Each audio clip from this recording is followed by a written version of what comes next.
It's Mike, your host of Get the Word, an etymology podcast for word nerds. We'll talk about the history and origin of words in English. If you're coming over from the English sessions, well, then I'll give you an even bigger welcome, loyal listener.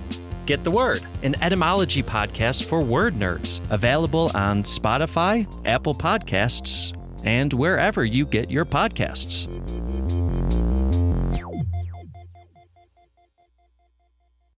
Hey, I'm Shamar. And I'm Andrew. We're going to be doing a deep dive on all the connected DC animated movies and their cinematic universe. Yes, I'm here to discuss the interconnected storylines and point out how jacked everybody is. And I'm here to share deep comic book knowledge like Batman having his own sneaker line. So check out yet another DC animated podcast. Part of the Forgotten Entertainment family and coming soon wherever you listen to your podcast.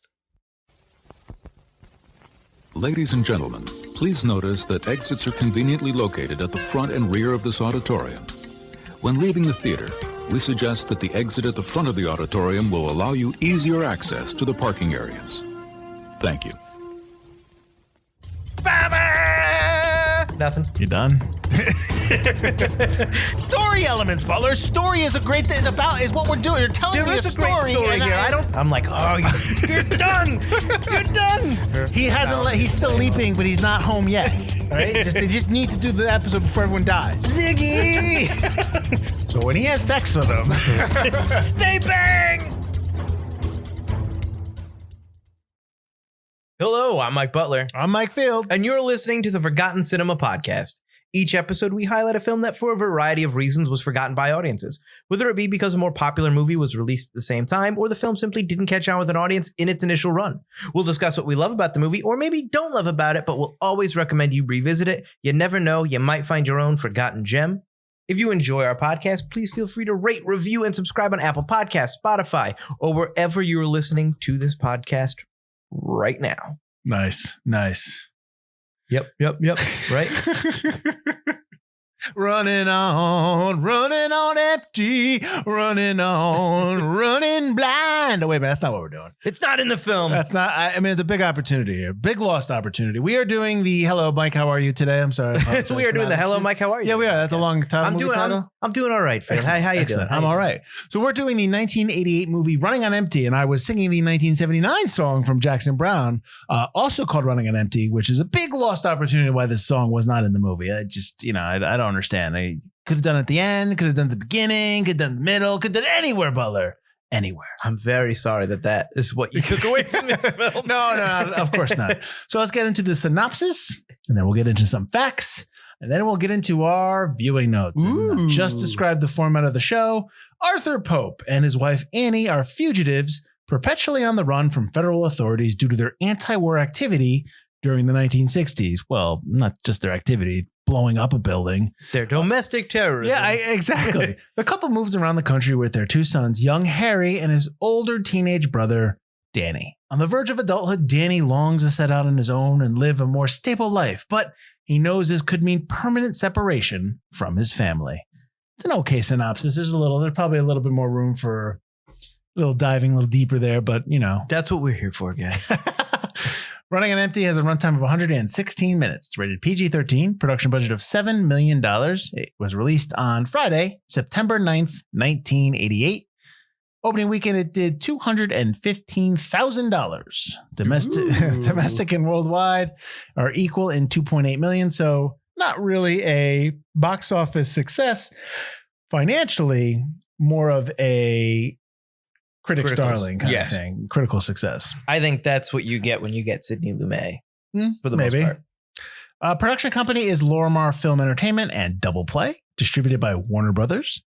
So like I said, it came out on the 9th of September, 1988. It went up against in a wide release Moon Over Parador, the Richard Dreyfuss comedy. You not remember that? No idea what that is. And I believe that's Richard Dreyfuss. Limited release also is Some Girls and Track 29. The 16th, which is the week after, these are all limited releases. And in fact, I think a lot of these films are considered limited releases because not everything was put out wide unless they were sure that it was a big time movie. This is the 80s, remember? So man, what a crazy time. Limited release, you had Messenger of Death, 7 Hours to Judgment, Miles from Home, and The Prince of Pennsylvania. None of which where I've never seen these movies. I've heard of them. I'm sure Butler has not heard of any of them. No. And then on the 2nd of September, which is the week before, you had 8 Men Out, the Black Sox film, Rocket Gibraltar, and The Deceivers. You heard of 8 Men Out, of course, right? Yes. Okay, good. That is the only one. So this movie, Butler's, I think his name is Sidney Lumet, but if you're saying Lumet, we'll go with Lumet. But I'm pretty sure it's Lumet. Is it Lumet? I'm pretty sure. I thought it was Lumet. I could be wrong too. We've been countless. That's We've been wrong messed on this podcast countless times. He's a legendary director, so that's pretty bad that we don't. Unfortunately, he passed away about 10 years ago. So he won't get mad at us. Somebody will. He was nominated for a lot of Oscars for directing 12 Angry Men, Dog Day Afternoon, Network, and The Verdict. Verdict is a really good movie. He was also nominated for writing for Prince of the City. Written by Naomi Foner. I apologize if I said that name wrong. She has also written The Dangerous Woman, Losing Isaiah, B Season, and Very Good Girls. Do you know that she is the mother of Jake and Maggie Gyllenhaal? I do know that. Excellent. Cinematography by Jerry Fisher. He's done the movie Victory, Exorcist 3, and Digstown. Did you ever see Victory? The Sylvester Stallone Nazi soccer game. They play this. Yeah. I like that one. Yep. Yeah. Composer was Tommy Motala. I probably said that wrong too. I've been pronouncing Lumet wrong. It's Lumet. Yes. Yes. My bad. Direct your anger at Mr. Butler. Bring it. I'm gonna butcher this name again. Tommy Mottola. Let's go with Mottola. Yeah. I'm not gonna even. No, don't even bother. He's composed music for the TV show Danger, which is, I believe, is a 50s or 60s show, and the movie Violated. Edited by Andrew Monchine. He was nominated for an Oscar for editing The Sixth Sense. He's also edited Chocolat and the more recently Ma Rainey's Black Bottom. Produced by Griffin Dunn and Amy Robinson. Everyone probably knows Griffin Dunn from his acting, roles. Mm-hmm. I'm sure you as well. Right. But he's also produced Once Around, Joe's Apartment, Game 6, and Fierce People. He also actually directed Fierce People. Joe's Apartment. Amy Robinson has produced with honors for Love of the Game and From Hell, amongst others. All right. So the Pope family. Christine Lahti is Annie Pope. She won an Oscar for a live action short film, Lieberman in Love. She's also in And Justice for All and Gross Anatomy. She's also on Chicago Hope when that was big. So that might be where a lot of people have seen her. River Pheonix is Danny Pope. He was in Stand By Me, The Mosquito Coast, Little Nikita, which came out the same year. And then obviously Indiana Jones and the Last Crusade.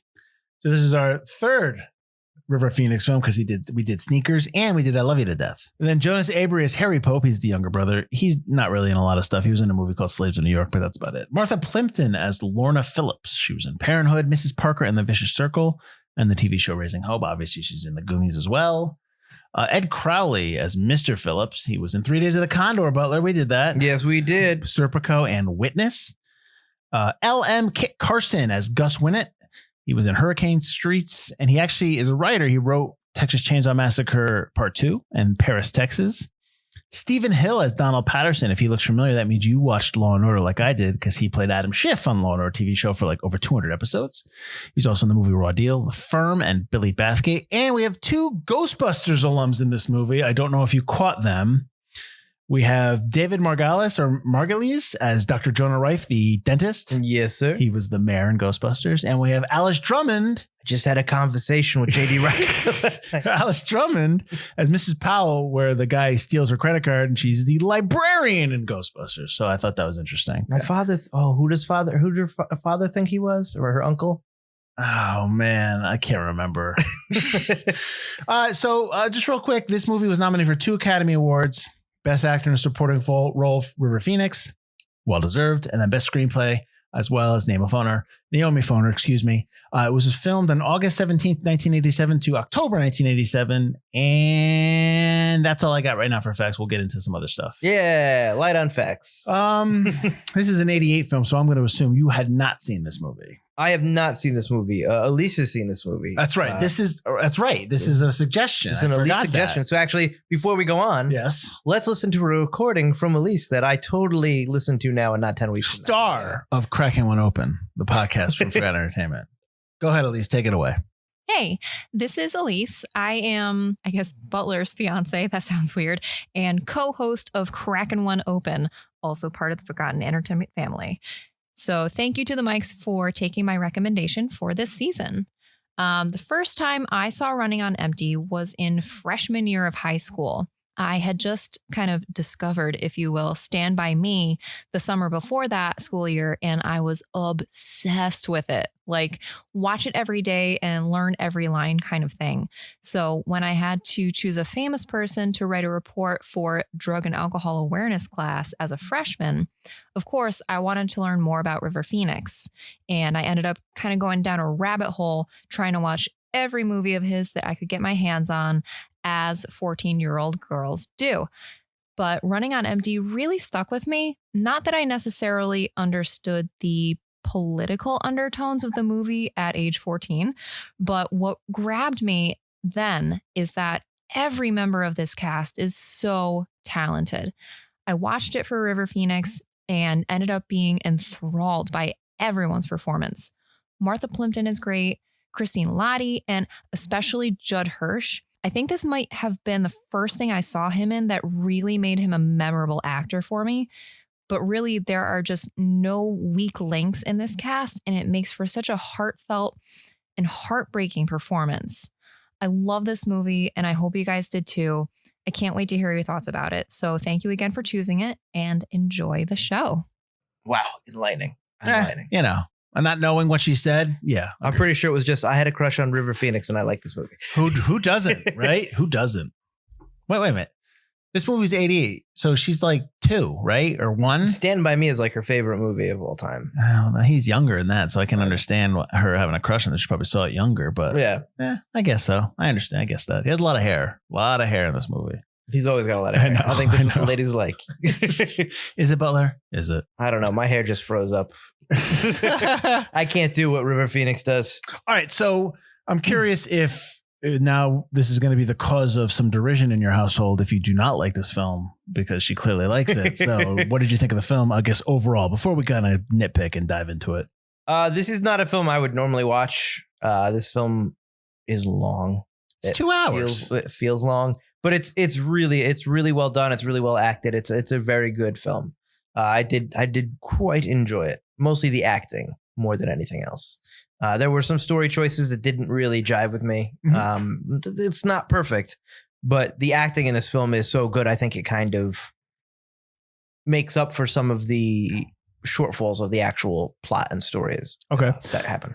So, I mean, I did the synopsis real quickly, but basically the gist of this is that Arthur and Annie Pope, when they were younger, bombed a university building, right? Like a factory. It was a university lab. They were building napalm for the war. They were concocting napalm. Yeah. Yes. They thought the building was empty. It wasn't.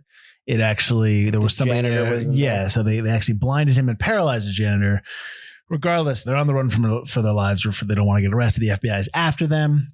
They're not the only ones the FBI after, because we talked about the character of Gary Winant, who's also Gus Winant, who's also part of the underground. They had Danny, the River Pheonix character, before the incident, while they were kind of these radical people. They took them. They went on the run. They had Harry, the younger son, as they were out and about, and they've just been on the run. And they forced their kids to kind of been trained, their children to recognize when the cops or feds are coming after them. What to do. They all have plans, and they're always moving. You never stay in one place. And so right off the bat, one of my notes was just, am I not supposed to like Arthur Pope? Like, am I supposed to I understand, aside from the politics, because it's a kind of like, it was a rough time, and it's, when is enough in terms of what you do and stuff like that. But we're not here to, I guess, argue that position. They did it. They're in trouble. Right. I don't even think the film is not there to do that either. No, of course not. That's just the inciting. Well, the film is basically, the big question of the film is, and Christine Lahti, who plays Annie, says it. It's like, at what point, how are we to expect our children to suffer for the crime that we committed? Yes. Like they know they committed a crime and they did wrong, and they know, but dragging their kids around and forcing them into this life, at what point is it too detrimental? Yeah, no, exactly. So I'm curious if I'm not supposed to like the father in this movie, if that's the intent. I wonder that the entire time as well, because Arthur Pope's a good guy. He's not a bad person, but he's making bad choices for selfish reasons, right. Which you understand why during the film. They do give you a reason why. Obviously, his mother dies while he's on the run, and all he's got left is his family. And he had to see his mother, at airport terminals and just like across big city streets and stuff like that. He never actually got to see her. Right. And that's the reason that he's even more gung-ho about, the kids will never leave us. We'll always be together because I won't be separated from the only people I have left. Right. But that's greedy. It's wrong. And he doesn't really think about what's good for his children, just what he wants to do, kind of. But see, if Danny doesn't have the chance to go to Juilliard, or doesn't have, like, you have the luxury of having Annie's family being rich. Right. And that you can just leave Danny with Annie's family and they can take care of him, and they can afford Juilliard. They can afford him to go on with his career. If you don't have that, though, there's not much for Danny to do. Well, they do kind of open it up where Mr. Phillips, his music teacher who inspired Danny to go to Juilliard. I wish to say, if you haven't watched this movie yet, Danny is like a piano prodigy. Well, because his mother was also, she taught him how to play piano. Learn later on, was also a prodigy. But Mr. Phillips even says, there's a lot of scholarship. If you don't have the money, there's a lot of scholarship opportunity out there for someone like Danny. He would get in. Mm-hmm. So I think her family being rich is a crutch, but also a story point, because you get that scene, which we'll talk about later, with Annie and her father. I don't think her family being rich really adds much to Danny's story. I just think it's an out that he is. So like, they could have been poor or middle of the road, and he could have still stayed with him because he would have gotten scholarships to go to Juilliard. You're assuming I get that. I guess the film doesn't hang on that. Well, the idea that he tells, at the end of the movie, to jump ahead, right? He's basically like, Arthur tells Danny, you're staying. See ya. Where's Danny going from there? I guess back to the Phillips house, but he's got to come clean. Like, the end of this movie, I kind of wanted to know what happens next. I wanted to know what happens with Danny. I needed like maybe 5-10 minutes of, where is he now? Like, how did this work out? Oh, see, this is one of the few moments where I'm not like that. Oh, okay. Where I loved where it ended. That I like that you end on Danny watching his family go away and thinking, shit, what's next? I like that. I like that moment. Yeah, but see, I don't think it's that. I just don't think it's that type of film in terms of. I mean, I guess I understand what you're saying. I wanted more. Like, I just wanted more. I still want more.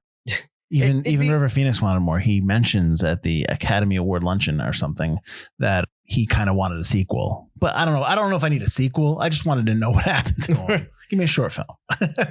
You get to have Joaquin pick up where his brother left off. Oh, that's no playing older Danny. Happen. Judd Hirsch is still alive. They don't even look alike. They don't even look alike. No way. This is River Pheonix at 50. It doesn't matter. God, you recast. But Danny's story isn't, is he going to get into Juilliard? That happens later on in the story. And yes, it's a very interesting plot point. And will Danny end up with Lorna? Sure, their love story's cute or whatever. The whole story is, will Danny ever be free? And he gets free. Well, he's going to live in the city.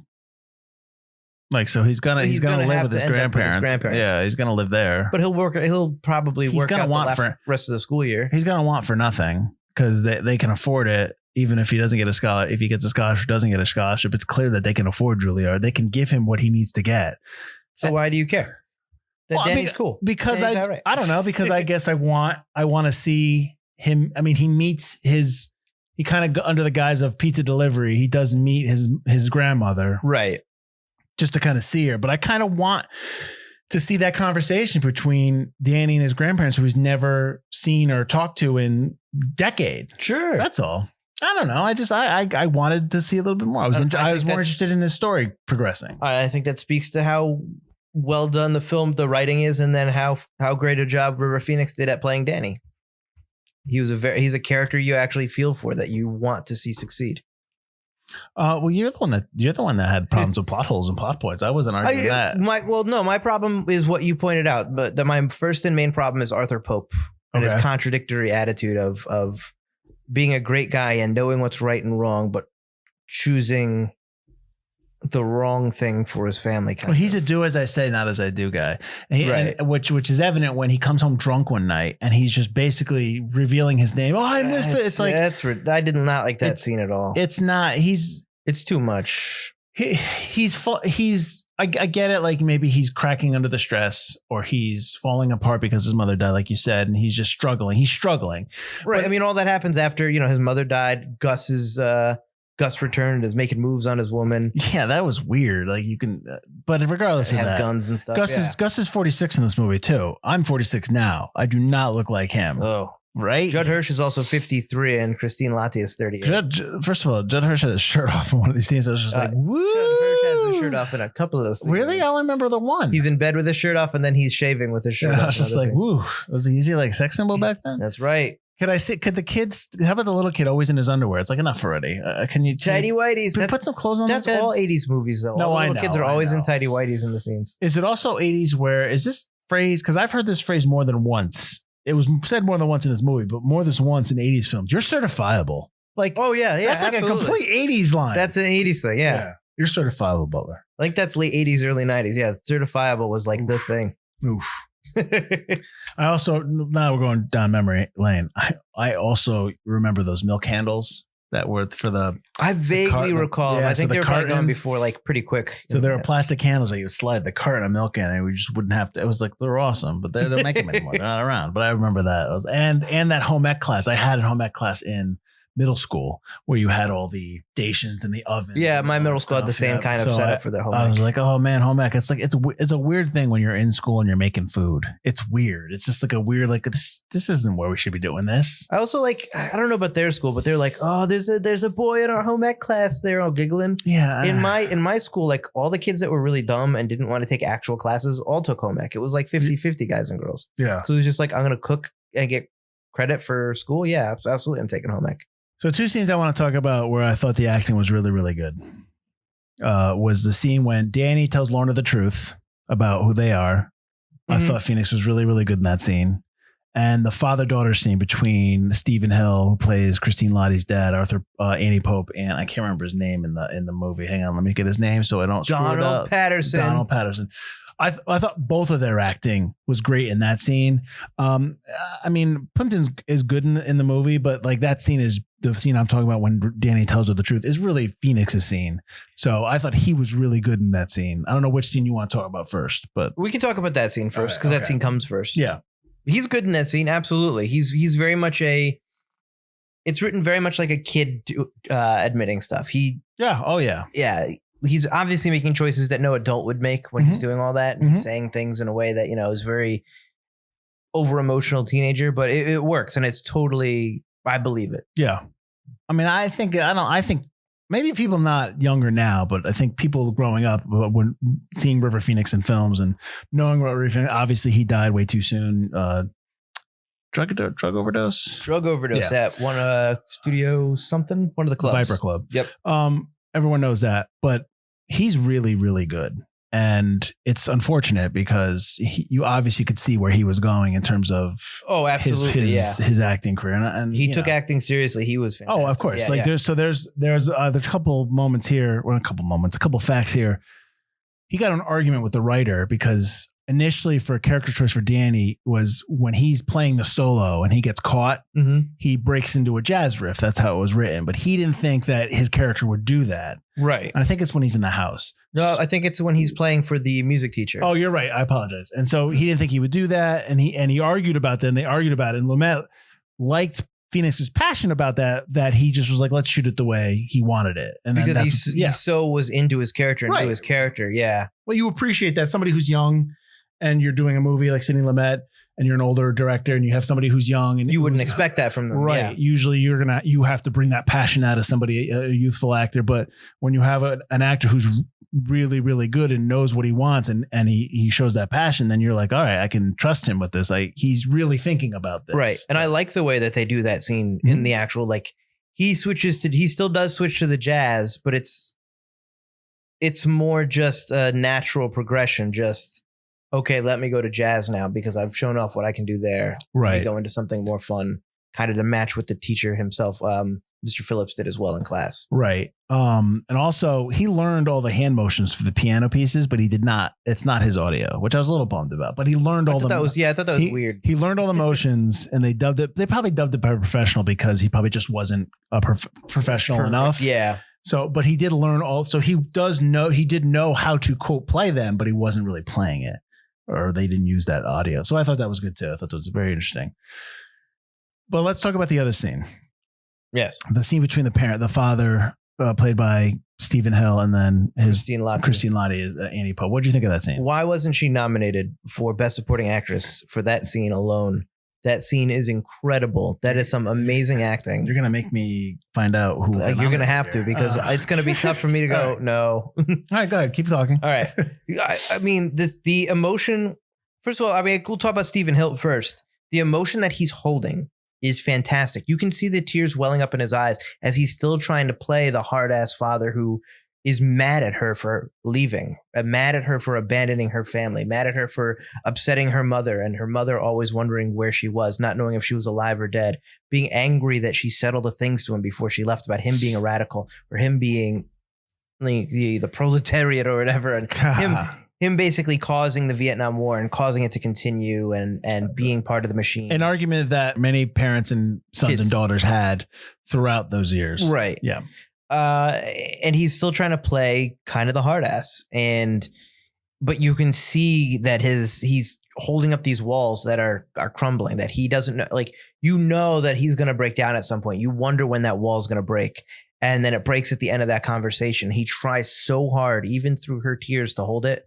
And then as soon as he leaves, he lets it all out. Well, when she says to him at the end, I can't remember her last line. She said, I do love you. And I thought about you and mom every day. And then her last line breaks him. Yeah. But he holds it until she walks away. And then he reaches out for her and cries and breaks down. And it's just fantastic. Well, I think it's not funny, but when she asks him to take Danny, he's not saying anything. It's like, he's going to, he's not going to say no because that's his grandson. But he wants to keep playing that. Oh yeah. No. Keep those walls up. Yeah. Yeah. No, I get that. He's playing. Yeah. It's a lot. There's a lot of history in that conversation that we're privy to, but we know about, but we don't see.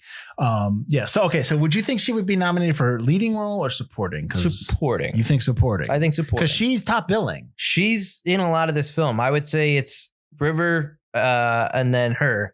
In terms of so then she would be. She would be lead. Who's she's? It wouldn't. There has to be if you have to have one lead actress in the movie. It's got to be her. It's definitely not Martha Plimpton. Yeah. Right. Okay. All right. So let's say she's lead. These are the people that were. I'm going to give you the nominees. Okay. And you tell me who won. I hope I've seen all these movies. You probably have not. Okay. Meryl Streep for Cry in the Dark. Meryl Streep's great. She gets nominated for everything. Calm down. That was just the first one. Melanie Griffith in Working Girl. Okay. Jodie Foster in The Accused. Yeah. Glenn Close in Dangerous Liaisons, and Sigourney Weaver in Gorillas in the Mist. Who won? Streep? No. That is incorrect. Jodie Foster. Yes. Yeah. No, and she deserved to win. Of course. That movie's good. Really good. Get rid of Melanie Griffin. Get rid of Working Girl. Come on. Working Girl is a good movie. It's a good movie, but I don't think that's Working Girls. Come on. Best actress? Or get rid of Meryl Streep because she gets nominated for everything. This is before she got nominated for everything. I mean, maybe. I think you could. That's fine. But Melanie Griffith for Working Girl, that was a breakout role. You weren't going to not nominate her. Sure. Yeah. Christine Lahti in this dinner scene is amazing. What's funny is that Sigourney Weaver was nominated for actress and supporting actress for Working Girl. So that's interesting. She got nominated twice for two different movies. Yeah. Interesting. Yeah. Is that the? No. She got nominated for the same. Oh, you're right. Yeah. I wonder if that's the first time it's ever happened. Oh God, no. Can't be. No way. I don't know. No way. That's an interesting. That's going to take too long to find out. So River Pheonix was nominated for actor supporting role. He went up against Alec Guinness and Little Dorrit, Martin Landau and Tucker the Man in His Dream, Kevin Kline in A Fish Called Wanda, and Dean Stockwell in Married to the Mob. Who won? Fish Called Wanda. Yes, Kevin Kline. Yeah, won. Kevin Kline. Yeah, interesting. He went up against a lot of heavy hitters in that though. I'm surprised about the Dean Stockwell one. You ever seen Married to the Mob? I have. Yeah. I am surprised he got nominated for that. But it's good. Oh no, I just now we're on an Oscars. River Pheonix wasn't going to beat Klein and Fish Called Wanda. No, we're on an Oscars tangent. I apologize. But Christine Lahti, I mean, we could talk like her in that scene. All that emotion that she lets out, all that history she lets out, is absolutely fantastic. You believe that she had this history with him, and she lets out bits of their past and stuff. You find out more about her character in that one dinner scene, and more about her regret, and more about how she feels in that 5-minute scene than the entire movie. And she like lets it all out, and it's absolutely fantastic. Speaking of actors, I just realized that I didn't give any Judd Hirsch stuff. I didn't do his credits. So, really? Going back, Judd Hirsch plays Arthur Pope. He was nominated for an Oscar for Ordinary People. He was in the TV show Taxi. He's also in ID4 and A Beautiful Mind. Okay, now we're back. I don't understand. I'm looking at it going, I didn't talk about him. I've been talking about him. I didn't bring him up in what he was in. He's one of the best parts of Independence Day. He just chews the scenery there. I don't want to start going on Independence Day. I know. Let's speaking of budget movies. But you know what? I'll take it back to. Let me bring it back to Running on Empty, because speaking of Independence Day, which is I can't stand when the dog survives. I can't believe they left the dog in the beginning of this movie. Why? I'm watching going, was there something I missed? Why did they leave the dog? Exactly. It's like, so they get, the beginning of the movie starts where first time we ever had to leave Jordan where we behind. see Danny playing baseball badly. Like, I love the fact that they say he's good at baseball. No, he is not. Did you see those 3 swings? He sucks. And then he makes the team when they go to the next town. No, how? He only makes the team in the first time because somebody got sick. Yeah, so he's gonna make it. Anyways, that's like a whole subplot where you think that it might be Arthur forcing him to play baseball. Yeah, which I get, but they don't kind of like go into it. They don't at all. Right. Yeah. So they have a dog, and Danny's on his way home. Yeah, Danny's on his way home. He sees the feds following him. So they make a break. They take the dog. They go. They get in the van. They drive off. And before they get to a hotel, wherever they go, they leave the dog, and then they drive off. It's like, first of all, why have a dog if you know that possibly could happen? Right. And really, you think that leaving the dog, they're gonna be like, we're on the lookout for a family with a dog. It's got to be with a dog. Really? That's really that big of a deal? The thing is, his brother says, we've never had to leave Juma behind before. Yeah. So why now? They've clearly never done that before. Yeah, it's just to make you go, oh man, they have to leave the dog behind. I hated that. It's completely equal to killing a dog just to get the emotional reaction out of an audience. Don't have the dog then. Don't have the dog. Lazy writing. You hear that, Sidney Lumet? Yeah, I was so annoyed with that. I'm like, come on. The other thing that was annoyed me was when the teacher, Mr. Phillips, plays the songs in the class. In the beginning, right? So he plays Lucky Star from Madonna. Number one, why are you getting up and dancing? Why are those 2 kids getting up and just start dancing in the middle of the house? First of all, I hate kids like that. I hated them when I was a kid. And it's like all about them. It's like, sit down. I get it if you're in your seat and you're like, woo, and you're clapping, but you get up. And then you like do a dance number? Maybe he asked them to do it before the class. Go away. I need to prove a point about rhythm. Yeah, you guys get up and dance. Boo. I hate kids like that. I hate people that do that. It's like, it's always about them. Oh, anyways. Sorry, I apologize. Some people peak in high school, Field. Well, that was their crowning achievement in life. Do you remember that time? They could be at their 20-year anniversary. Remember that time we danced in music class? Man, it was just the best. And that loser Danny came in. Speaking of Mr. Phillips, we're going on these little tangents now. Where is their money from? Like, they're supposed to be wealthy, right? Oh, yeah. He is a high school teacher. How much are you getting, dude? I don't know. Where is Mrs. Phillips? What does Mrs. Phillips do? Can we just get like some throwaway line like you're from old money or the wife has money? Because I can't buy the fact that you're having symposiums in your house for all these rich people and you're a high school music teacher. I know that it's the 80s, but you were not paid that well. He's got to have a different job or something, because why would he have all the music? They never say anything. They never explain it. They never say anything. Although they do also say that Lorna's older brother is at Yale as well. They clearly have money. They got money. Yeah. But where is it? I need to know where it's from. Are they on the run? Are they thieves?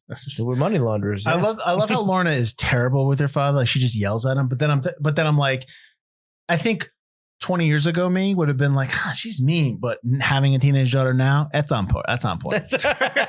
Can you close the door? Yeah. Can you knock? Yeah. Close the door on your way out. Exactly. Let's give you a little insight into the household Field. Can you tell the kids to do this dinner? Sure. Knock on the door. Hey, dinner. What? I get that. So yeah, no, I absolutely I believe Martha Plimpton's portrayal of that teenage daughter. I like. How do you like when he takes her hat? Danny goes up into Lorna's room, plays fake air, blow up air guitar. Yeah, takes a hat, then leaves with the hat, steals the hat, and then throws it in the river 5 seconds later. How about when he goes into the house initially? The first time he goes to the house, now hello, walks in, doors open, walks in, plays on the piano, and then Phillips yells at him. It's like, your door was wide open, man. Yeah, can you lock your door before you leave, or yell at your daughter for leaving the door open? I mean, your door was open. He said hello 3 times. Whatever. But yeah, then he takes the hat. I didn't get that whole thing. Oh, this hat. Screw this hat. Yeah, I'll never have this hat. I'm no barbershop quartet. Also, they have this scene, a fantastic scene with Annie's birthday, and Laura's invited, and they give her gifts of stuff that they find and stuff like that. Which is lame. It's lame, but whatever. It's sweet. It's overly saccharine, but whatever. Really? Is that what you do? See, that's the thing. No. I have no experience with that in any kind of family setting. Yeah, okay. But they bust out this cake and it says, "Play it again, Sam." And Danny makes this reference that, we're all Sam on our birthday. And then he explains later on it's because they can't write down their real names on the cake. So blah, blah, blah. But here's the thing. Why don't you just have a cake that says happy birthday? Why do you have to have a cake that says play it again, Sam? There's a lot of stuff that it's almost convenient or it's almost like filmmaky or writery. Yes. It's just something that's it. Like if this was based on a book that was in the book, but that's not something it's not real life. Agreed. Yeah. I also think when Gus first meets Annie in the doctor's office, it makes no sense because if Gus is also part of their liberation group, whatever, he would know not to visit her at work and cause a scene or anything like that. Yeah. That's just they're on the run. They're underground, but they never really give you the sense of I'm sorry, but if the FBI was tracking Danny, then they know what he looks like. Right. They dyed his hair and gave him contact lenses. Which again, they say that, but you never see Danny struggling with that. You never see, and I get it. It's more about the drama. Right. But still, there's kind of a gloss over of the actual mechanisms of what they're doing. Oh yeah, there's a complicated network of people that clearly are still part of the liberation group, people that are now just have normal jobs and got out of it okay. They're a domestic terrorism group, regardless of why they did things or what they did. They're domestic terrorists. Right. So there's never a sense of how close the FBI are, who's after them. I mean, you don't want to really start bringing in another character who's the head of the FBI who's tracking them down because then it becomes a different story. Yeah. And the drama in this movie, but clearly it's Tommy Lee Jones. The drama in this movie is very well done so that you're okay not knowing all that stuff, but you're talking about it, and then you just start kind of saying, well, what about this? What about this? The bombing is actually loosely based on a 1970 bombing of Sterling Hall in University of Wisconsin. But someone did die during that. Yes, somebody did die during that. Also, for Quantum Leap fans out there, there's an episode of Quantum Leap called Animal Frat where Sam leaps into a fraternity brother and he has to stop the boyfriend, right? Is it the boyfriend of the girl or their friend? He has to stop. I don't remember. He has to stop the bombing because he'll end up paralyzed if he doesn't. They're bombing. Well, he thinks that's why, but the real reason he gets paralyzed when he jumps into the water at the end because that's. Oh, is that why? That's why he gets paralyzed. Remember that they have to say it's an animal testing lab. He slips and misses the pool at the end. He's just got to make this leap to leap. Remember that? And then I don't remember that. So basicly, I remember the rest of the episode, but I don't remember that part. So now we're gonna get some Quantum Leap stuff. So in the Animal Frat, they use the what is it? Slingshot. They use a slingshot that they developed and they're goofing off to shoot the bomb out and it explodes and they think it's like fireworks because he was like this girl and this girl was part of this movement in the college and they were going to bomb the college and so they stopped that. Then he goes back to the frat party and it's like this tiki party and he's supposed to jump in this little pool and Al's like, you just got to make the leap to leap and he's like, oh, this isn't much. And then and he starts going up on a winch and he goes up really high because I guess in the original history he slips and breaks his neck, so he just has to make the jump and as he jumps he gets in, he makes it and he leaps. And I love Quantum Leap, so I could talk about Quantum Leap all the time. Well, let's do it. All right, Quantum Leap. No, but if anybody really wants to have a deep conversation about Quantum Leap, I'm here because he's still leaping. He still needs to come home, and that show is fantastic. He never leaps home. He hasn't. He's still leaping, but he's not home yet. All right. They just need to do the episode before everyone dies. Ziggy.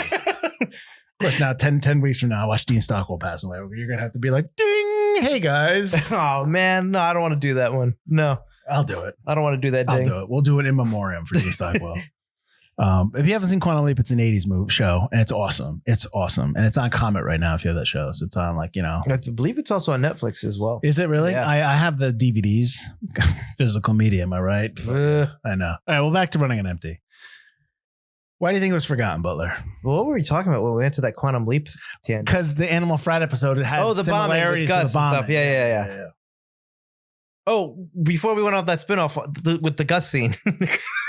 The whole thing was that Gus is sitting there, right? And he's next to the old lady with her pocketbook. And then she walks up, clearly leaving her giant ass backpack-sized pocketbook on the couch next to Gus. And we see Gus look at it as she leaves the room and then comes back. And he's like, oh, here, ma'am. Clearly he stole something from the pocketbook. It's such an obvious plot point that I'm just like, oh, my God. Well, she's going to end up working at the library in New York City. She's going to get possessed by ghosts and stuff, whatever. She's going to... Are you currently menstruating? What? Do you have a history of family issues? Does that count? I think so. But yeah, I just thought that was a little over the top. Why is this forgotten? Yes. Because it's old.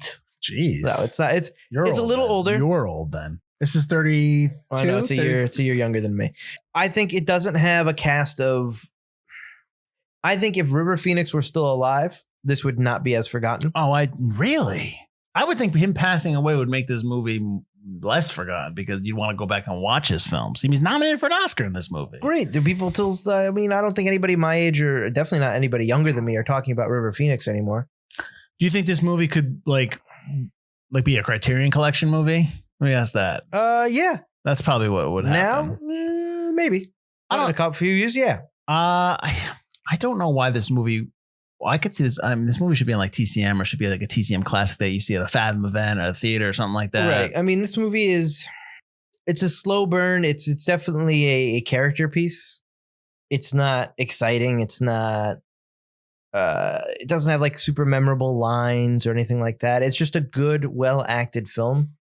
But I think it doesn't have anything stand out where you're like. I mean, I think the dinner scene between Annie and her father is amazing. But I don't think it's got anything stand out that really stands the test of time where you're just like, yes, I remember this or that about the movie. Judd Hirsch is a really good actor, but Judd Hirsch is not bringing people into the theater, unfortunately. Right. Yes. I mean, he's great in Taxi. Taxi is a great show, but he's also not the reason why people watch Taxi. Yeah. So he's a strong performer. He's just not putting butts in the seats. Right, put it that exactly. way. So yeah, I guess that's probably more of the reason why maybe you don't see this movie more often. I mean, this movie is on HBO Max. That's where we saw it. So it's obviously Warner Brothers film. So it's in the library.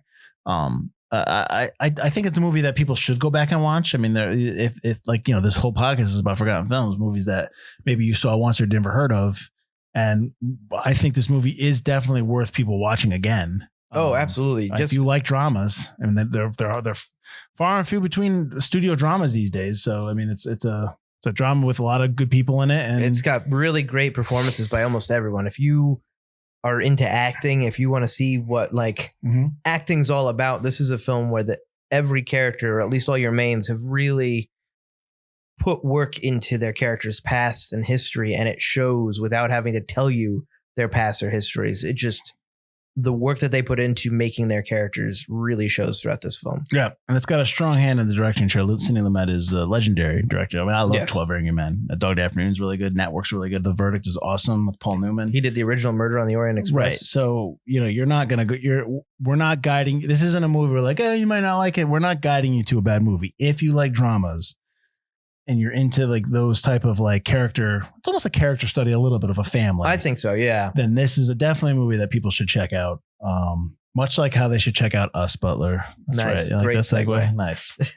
They should check us out at ForgottenCinemaPodcast.com or wherever you get your podcasts. And while you're listening to us on whatever other podcast platform you're on, why don't you do us a favor? Give us a little bit of a rating. Give us a little bit of a review. Subscribe to our podcast if that's what you want to do. Help us grow. Help us succeed. Why don't you do that? Succeed. It doesn't cost you nothing. We're not succeeding. Somebody else. Are we not succeeding? Not if they don't If they don't hit that subscribe button. Oh, gosh. It's the only way we'll leap home. Oh, come on now. You could also find us on the social medias at Forgotten Cinema or Forgotten Cinema Pod, depending on where you are. We post commercials every Thursday, and we post every day of the week. Join us in the lobby, our new Facebook group. Yes. Where you can talk films with us. We're just there to chat in that place. Yeah, right. The lobby is gonna hopefully become something a little bit more more important for us in terms of just we'll be sharing a lot more stuff there. We just don't want to blast everyone's Facebook news feed with all of our stuff. So we want to kind of keep it where, keep it in the lab. The fans and the audience are people that listen to the show. So it's just basically us chilling, hanging out. Come visit. You can, you just have to just say you want to join. And then we're not denying people acceptance. Just say you want to join and we'll let you in. Right. Yeah. So, And then a couple of things, obviously we've been doing compendium episodes. So this week we'll be doing dramas of 1988, which I was surprised that there are a lot because I was going through them. Mm-hmm. So we'll be talking about some other dramatic films during that year. And then join us next week where we're blasting forward to 2015. It's a movie that I have told several people to watch and they have yet to watch it.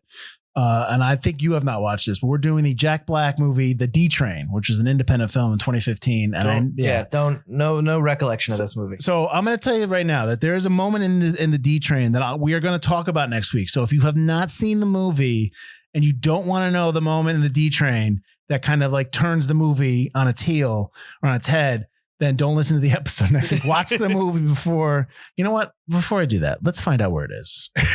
So you can tell people where to find it? Yeah. Okay. So right now, 10 weeks earlier, it's on Amazon Prime. So it's a Prime Video premium subscription. So it's free on Amazon Prime. Okay. Check it out. The D Train. We're doing that next week. It's from 2015. So it stars Jack Black, James Marsden. It's an independent film. Not a lot of people, because I remember I saw it and like nobody heard of it. So we'll be talking about that next week. And that's it. That's all I got, Mike. Sweet. All right. So we'll see you next week. I'm Mike Field. I'm Mike Butler. And this has been Forgotten Cinema.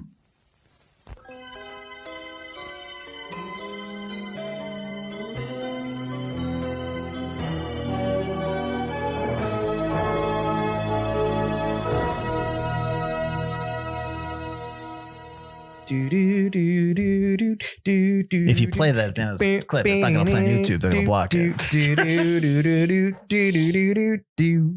But if I sing it, they won't block it. They're going to catch the It's more like you humming. Attention, culture consumers. Join me, the Queen of Queries, Sarah O'Connor, and my band of nerdy knights. Colleen McMillan. Flo Siegel. And Anders Drew. On Bohemian Geek Studies, where we take extremely dorky dives into our favorite fandoms, especially that Star Wars galaxy far, far away. Listen each week as we examine the stories that mean so much to us. Bohemian Geek Studies is available wherever you get your podcasts and is proudly part of the Forgotten Entertainment family.